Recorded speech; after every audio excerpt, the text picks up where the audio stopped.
Bismillahirrahmanirrahim, anak-anakku semuanya yang berbahagia. Pada kesempatan kali ini kita bertemu kembali dalam pelajaran pendidikan Pancasila dan kewarganegaraan. Dan pada kesempatan kali ini kita akan belajar mendalami tentang nilai-nilai Pancasila sebagai dasar negara dan pandangan hidup bangsa dalam kehidupan sehari-hari. Kenapa ini menjadi penting? Tentu anak-anakku semuanya sudah sangat hafal dengan bunyi dari sila-sila Pancasila.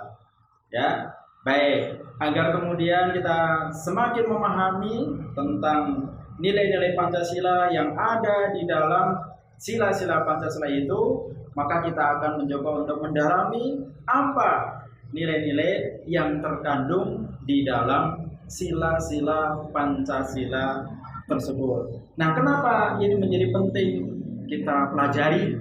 Nah, anak-anak semuanya bisa melihat kira-kira antara idealisme sila-sila yang ada di dalam Pancasila, kemudian juga kenyataan yang kita hadapi dalam kehidupan sehari-hari seperti apa. Kita lihat misalnya satu contoh. Sila pertama, ketuhanan yang Maha Esa. Di sana ada nilai bertakwa kepada Tuhan yang Maha Esa. Namun ternyata di dalam kenyataannya kita masih bisa melihat tuh banyak orang-orang yang lalai dalam menjalankan ibadah. Tentu Ustadz sangat berharap anak-anak semuanya walaupun sekarang tidak berada di pesantren, tapi di rumah harus senantiasa menjaga ibadahnya dengan baik. Ya sholat waktunya, ya kemudian membaca Al-Qur'annya. Jangan kemudian sampai bolong-bolong sholatnya, kemudian menghafal Qur'annya, setoran hafalannya kepada Ustadz. Tapi kalau kita lihat di masyarakat, ternyata hal itu masih banyak kita temui. Ada orang yang mengaku beragama Islam tapi tidak menjalankan salat. Itu salah satu contohnya. Kemudian di sila yang kedua kita bisa melihat juga misalnya dari sila kemanusiaan yang adil dan beradab. Ada nilai di sana mengakui persamaan harkat, derajat dan martabat manusia. Tapi kenyataannya di sekitar kita masih banyak orang-orang yang menghina orang lain, merendahkan orang lain, mengejek teman-temannya, membuli teman-temannya, baik dibully secara langsung maupun juga di media sosial yang saat ini seringkali kita dapati. Ayo, anak-anak yang di rumah, jangan sampai kemudian ikut-ikutan tren yang tidak baik seperti itu. Membuli temannya, mengejek temannya, memanggil dengan sebutan yang tidak disukai. Nah, ini tentunya adalah bertentangan dengan sila yang kedua, nilai mengakui persamaan harkat, derajat dan martabat manusia. Kemudian kita lihat di sila yang ketiga, persatuan Indonesia. Di sana ada nilai mengutamakan persatuan dan kesatuan. Tapi apa yang kemudian kita temukan di lapangan? Masih banyak tawuran antar pelajar. Nah, kemarin kan sudah Ustaz kasih tugas bagaimana anak-anakku semuanya membahas dan menilai tentang maraknya tawuran antar pelajar. Ya alhamdulillah kalau kita di pesantren, ya di sekolah kita dibimbing untuk senantiasa menjaga itu, menjaga nilai persatuan dan kesatuan di antara kita semuanya.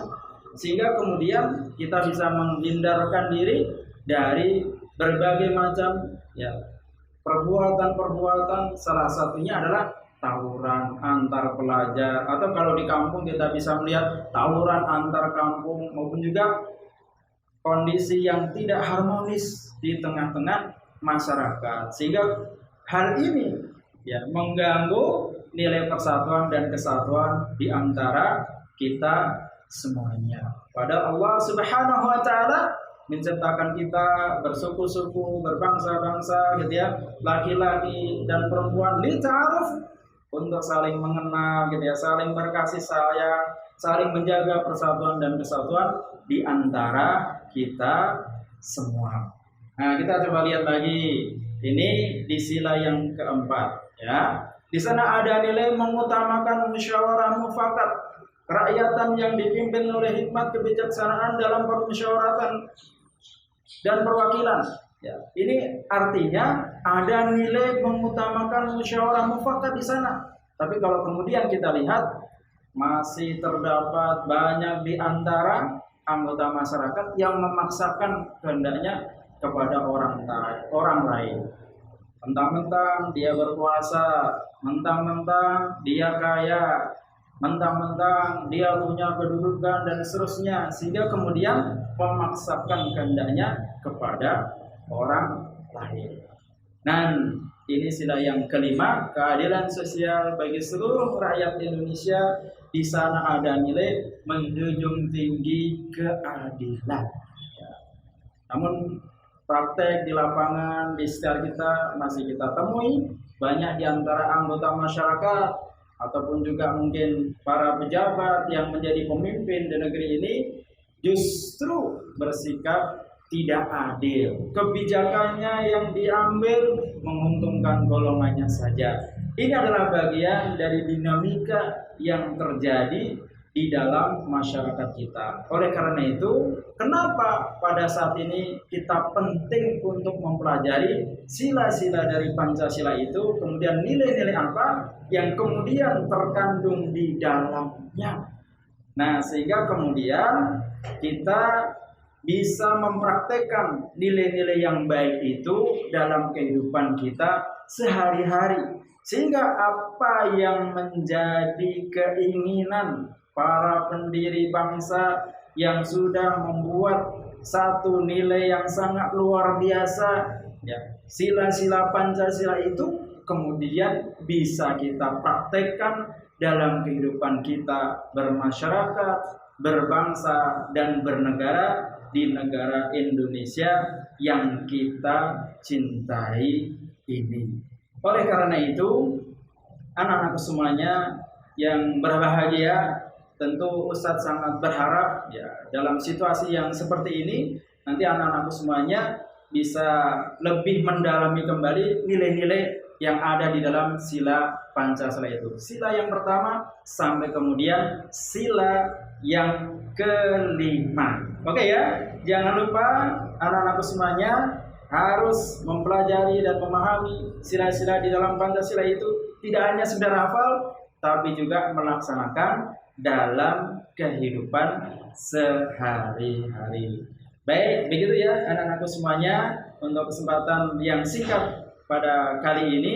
Semoga apa yang Ustadz sampaikan ini bisa memberikan bekalan kepada anak-anak semuanya untuk ya, melaksanakan dan juga mempraktekkan nilai-nilai Pancasila di dalam kehidupan sehari-hari.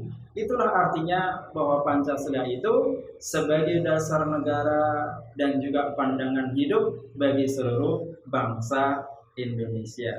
Demikian, selamat belajar dan tetap semangat.